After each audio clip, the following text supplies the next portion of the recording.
I'm Pat Doris. Welcome to The Story. You know, sometimes we hear complaints from folks in Eastern Oregon that they're ignored by the western side of the state. But right now, taxpayers all over Oregon are paying for a new rail station in the tiny town of Nyssa. And the cost, it just keeps going up and up and up. The project is called the Treasure Valley Reload Center. It's meant to help farmers ship their product to market. We're talking about onions and other products. But the cost, which started around $26 million, is now around $40 million, and taxpayers are footing the bill. The Malheur Enterprise newspaper has covered the issue extensively, and we definitely think this is a story worth your time.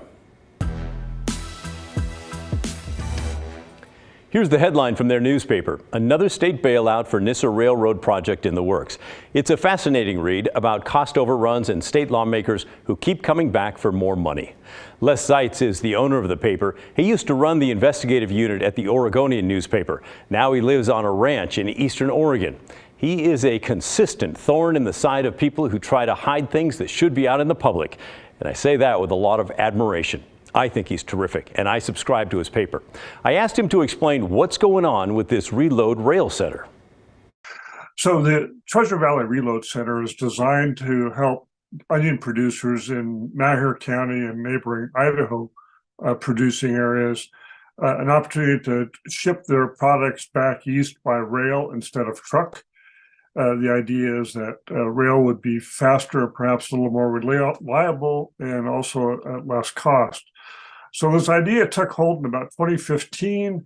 The Oregon legislature in 2017 set aside almost $26 million to fund this project. That was the entire budget for this. Permitting delays, funding delays, a number of issues held up the project, and they broke ground in November of 2021. And now work has come to a stop because the project has run out of money, and there's still a substantial amount of work left to do to get this into operation. So the costs have skyrocketed, growing from that $26 million to more than $40 million now.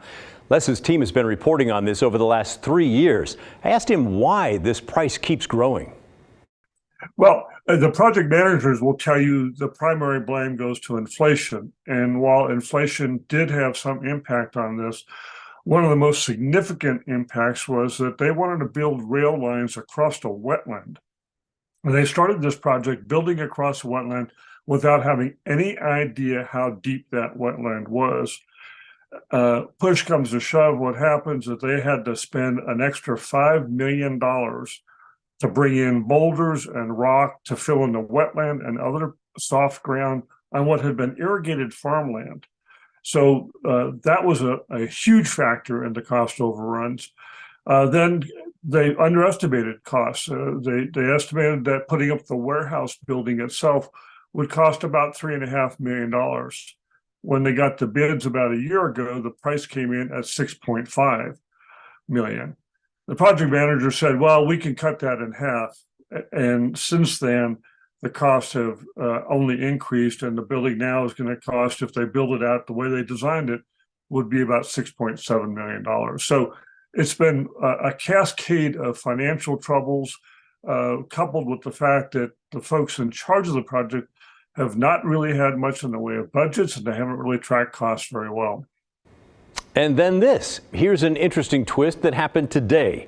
The project manager of the Reload Center, the rail station, is also a state lawmaker named Greg Smith. Now, he's a member of 3 powerful Ways and Means committees at the legislature. Those are the committees that decide where money is spent, where your tax money is spent. Today, the Malheur Enterprise reports that Smith has resigned as the project manager for the Treasure Valley Reload Center. So I dialed up another Zoom with Les Seitz in Malheur County to ask what is going on. By the way, what you've seen so far is a conversation I had with him on Friday. What you're about to see took place just a few hours ago today. Well, Greg Smith is a Republican state representative from Heppner.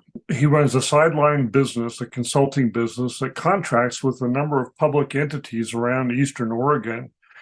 And those entities often benefit from his legislative service by getting state grants for projects, whether it's Eastern Oregon University or the Port of Morrow, or in the case of Malheur County, the funding for the Treasure Valley Reload Center.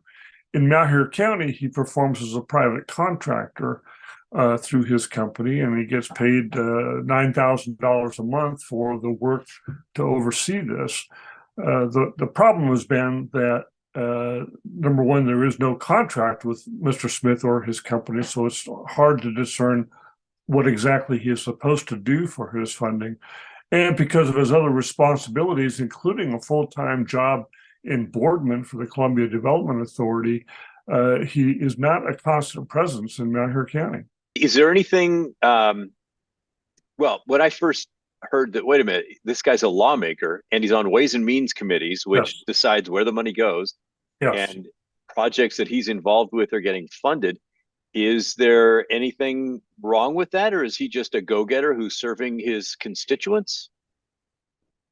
Well, I certainly can't opine about the legality of it. What I can tell you is that under Oregon ethics laws, he declares a conflict of interest on some of these occasions when he votes on budget measures, but there is no law that prohibits him from arranging money to go to entities that employ him, because it's the money's going to the entity and not to Greg Smith or his company. So there's not a direct flow of cash.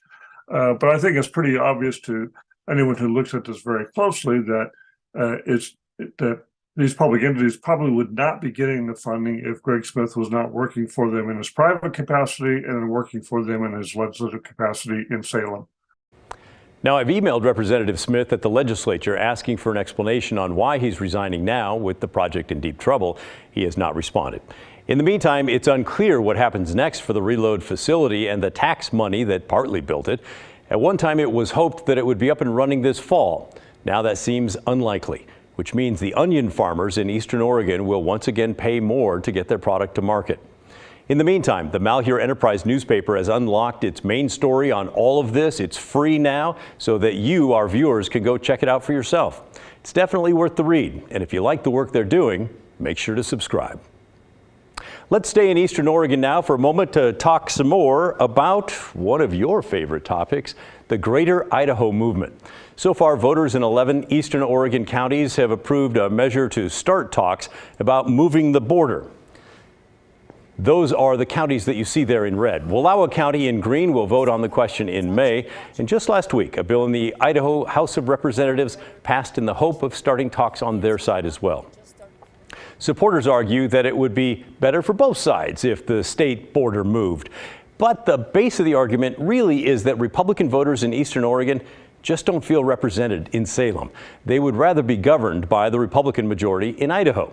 We brought you the story last night and we asked for your thoughts. And I have to say, we got more emails and voicemails last night about this topic than we have for any topic that we've covered in recent months. You are fired up.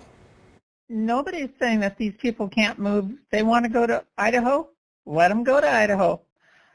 Pack up and move. Have they not ever learned from their mother that you can't have your cake and eat it too? They want to stay where they are but want to belong to someplace else. That doesn't work. You can't have it that way. Pick up, move, if that's what you want. But the border stays where it is. I have 5 words for the Greater Idaho movement. Just 5. Love it or leave it. If Eastern Oregon people are so in love with Idaho, why don't they just move there and make it easier, instead of trying to steal acreage from Oregon, which is never going to pass. And Lee agrees. He wrote in to say, if they don't like Oregon, then move to Idaho. The border will never, ever move. End of story. This whole effort is ridiculous. And there's this from Rob. If they don't like it here, move to Idaho. I didn't like Washington State, so guess what?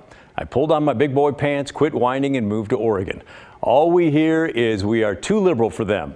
Well, you have to work to change. You don't just get it handed to you. And finally, this from Chet.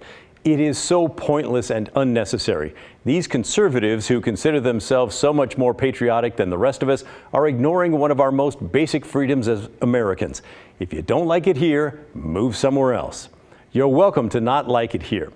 I don't always like our government either, but I know if I get fed up enough, I can just leave. These people are too busy preening about symbolic gestures instead of trying to improve things. And honestly, that's only about 10% of the against messages that we got last night and this morning. Now, maybe you missed our show last night. That's okay. We still will take your comments. Send them anytime. We got comments at 2 o'clock this afternoon, some at 4:30 about last night's show. And if you ever miss an episode of our show, by the way, we're on weeknights at 6, just in case you know. You can still go to the KGW YouTube channel to watch the shows that you missed anytime, 24/7. Anyway, not everyone is against the Greater Idaho movement. We did get several comments. Almost all of the 4 arguments point to politics. Of course, people are tired of having the liberal democratic issues rammed down their throat. Sometimes I'm really sad to live in a blue state. Most of the state is red, and we're forced to kowtow to the liberal agenda from 3 urban areas: Portland, Salem, and Eugene. Peter wrote in to say, yes, I hope it would pass. I know a few hundred families that are fed up with liberals as well. And Dan weighed in with this. The Portland crowd has ignored the majority of the state for years. They need to realize that there are others out there. I realize that the move to annex parts of Oregon to Idaho will never happen, but at least the Portland Mafia should realize there are other Oregonians out here. And here's what Don thinks. I am 100% in favor of a portion of Oregon moving to and becoming Idaho. Any part east of the Cascades. It is so obvious that Eastern Oregon is treated way differently than the West. I was born in Oregon 70-some years ago, and boy, has this state gone to beep. For now, I hope and pray to be an Idahoan. So, obviously strong feelings about this on both sides of the movement. As we said last night, realistically, there is little to no chance this ever happens. I mean, even if by some miracle the Oregon legislature approved the talks, the back and forth on who would pay for what between the 2 states would just go on for years. And even then, Congress would have the final say. But the fact that the movement has been gaining momentum, especially at the polls in Eastern Oregon, well, that should be telling for everyone. There is a deep anger in Eastern Oregon, and it is growing. Up next on The Story. National media outlets love to tell you how much Portland is struggling, and many of you tell us about the problems you see every day. But what do the cold, hard numbers say about the state of downtown Portland right now?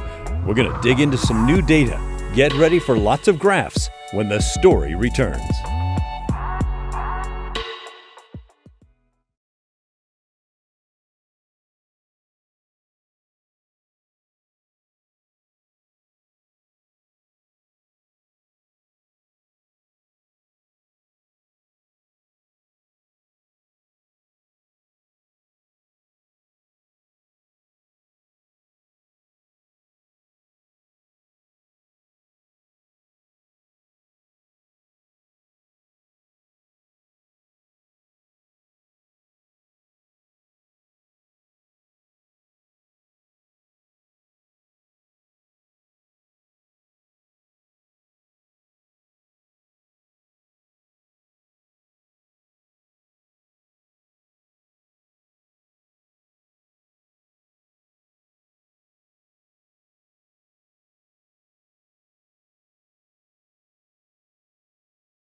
This morning, we got a big bunch of data confirming what a lot of us see every day.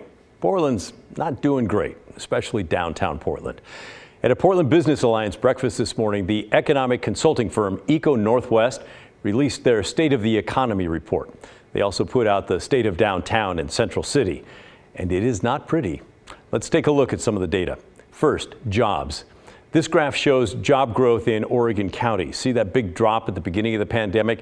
Since then, the urban counties, Washington and Clackamas, they've generally recovered. But Multnomah County lags behind. That's the orange line there at the bottom. Multnomah County is down by about 4.5% from pre-pandemic levels. Also, check out that dot at the top of the graph. That's Clark County. They have more jobs than before the pandemic, about 8% more. Hang on to that factoid for a second. Now let's take a look at where people are moving. And by the way, it's not Multnomah County. In fact, huge numbers of people are leaving Multnomah County. The blue bars represent migration, people moving in and out. From 2020 to 2021, Multnomah County lost more than 12,000 residents. So if you live in the county and a neighbor said, "I'm moving out," they weren't kidding. A lot of people left. But where are people going? And Clark County is now basically the growth engine for the region for the last several years. Yep, Clark County with their 8% job growth. They're seeing consistent growth over the past decade, about 5,000 to 7,000 people a year. According to Eco Northwest, Multnomah County lost $117 million in income from migration to Clark County between 2019 and 2020. That is a ton of money. There are also a lot of reasons this could be happening, but one that's easy to measure: taxes. Remember, this was a meeting for business owners. Eco Northwest says business owners have the highest tax burden in Portland and the lowest in Vancouver. The example they used was food manufacturing. A business, for example, in Vancouver, they're going to keep a lot more of their money than they would in Portland. Now let's take a look at downtown Portland. And for that, we're going to turn to a headline from this morning from Willamette Week. Iconic Commonwealth building defaults as downtown's real estate woes deepen. The building's owner says the tower on Southwest 6th and Washington is worth less than they owe on it. And they stated, given the depressed office rental rates and the continued social unrest and increased crime in downtown Portland, where the property is located, the company does not anticipate any near-term recovery in value. That sentiment bears out in the data from Eco Northwest. There is now more, get this number, there's more than 8 million square feet of vacant office space in the Central City, and that number is expected to go up, not down. Some businesses have leases that have not yet expired, but when they do, they're not expected to renew them. Portland's downtown relies heavily on office workers. We've talked about that many times on this show. Many of those workers went home during the pandemic, and by and large, they've not come back. Here's a look at foot traffic. Nowhere near what it was before the pandemic, especially when it comes to employees.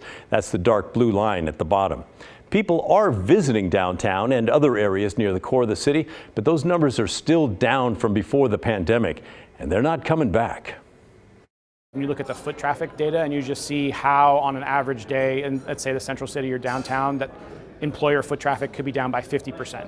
And that's just such a change from anything we've ever experienced before that, and I think that the interesting piece is, unfortunately, that seems to have stabilized. So it's indicative of a long-term trend that we're now seeing that for the reasonable future, we might see on average half as many people as employees in the Central City that we did.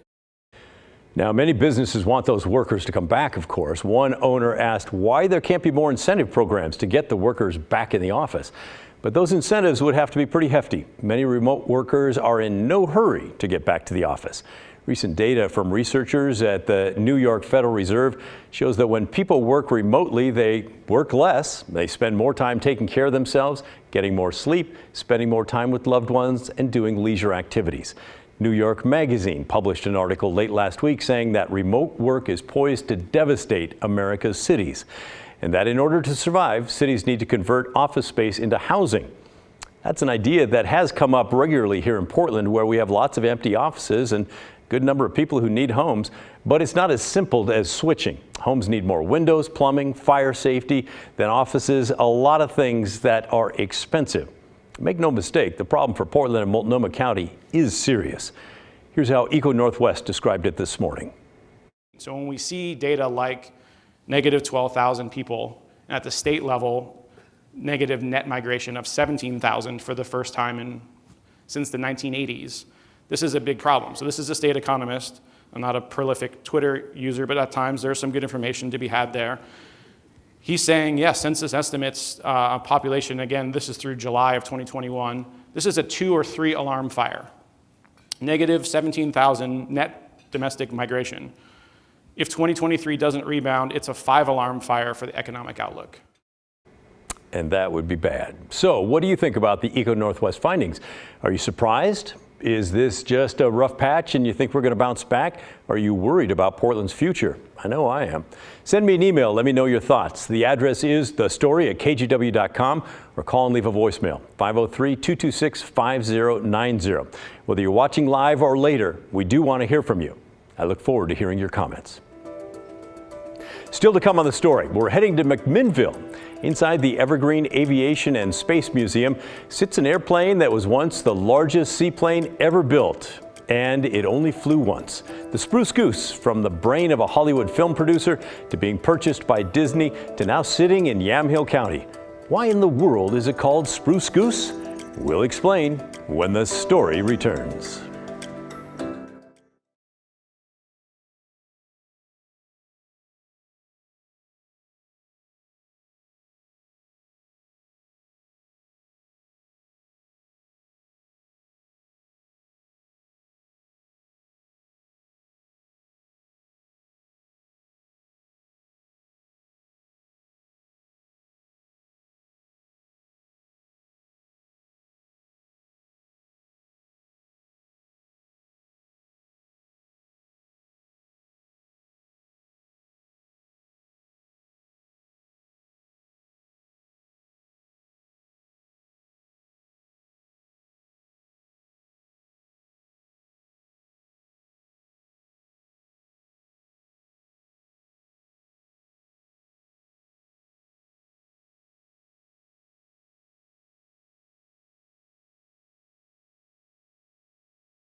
Just over 75 years ago, the Spruce Goose airplane took flight in California. The flight only lasted minutes, but its legacy has lived on. Now the monstrous plane is on display at the Evergreen Aviation and Space Museum in McMinnville. But why on earth is it called the Spruce Goose? Well, it turns out there's some mockery involved that dates back to the Second World War. Devin Haskins tells us more in this edition of What's in a Name.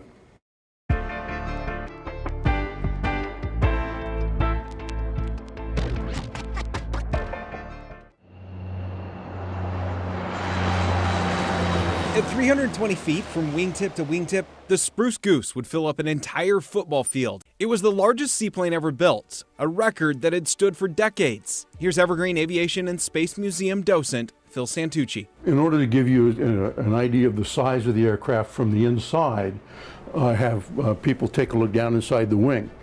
And from where we are right here, you can see down past the fourth engine about 12 to 15 feet, and then there's a bulkhead. Hollywood film producer Howard Hughes is the brains behind this behemoth beast.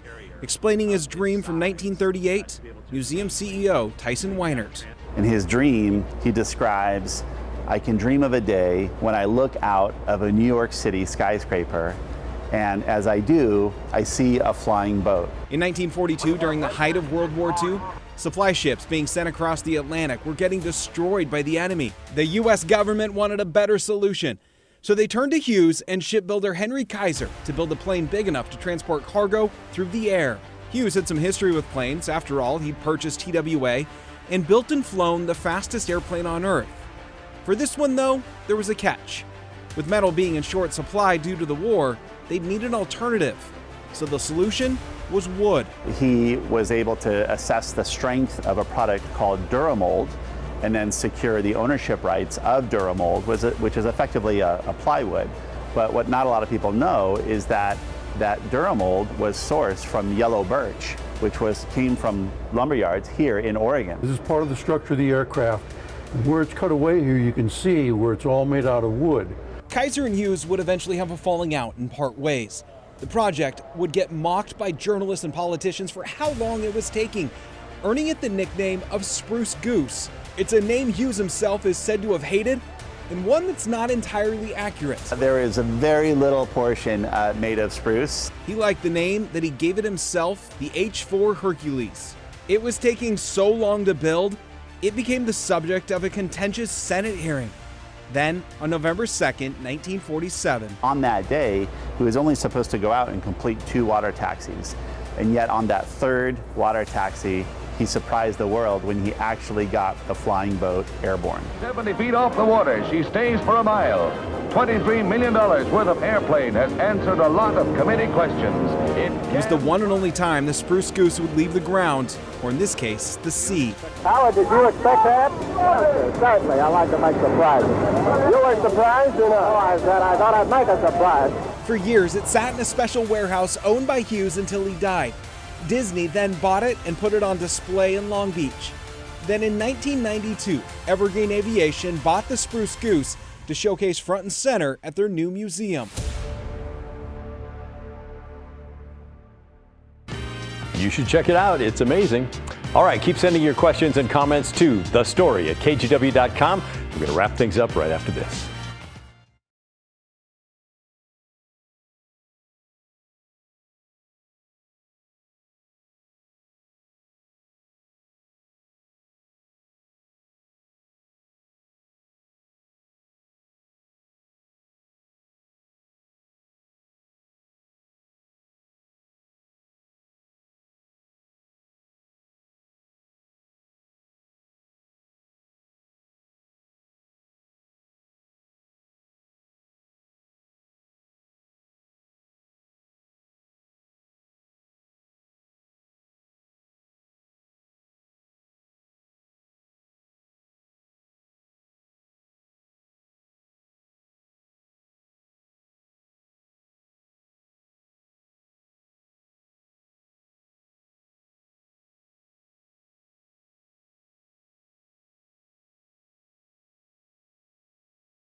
That's the end of our show. Thanks so much for watching. And remember, the story, our story, well, that never ends. I'll see you tomorrow night.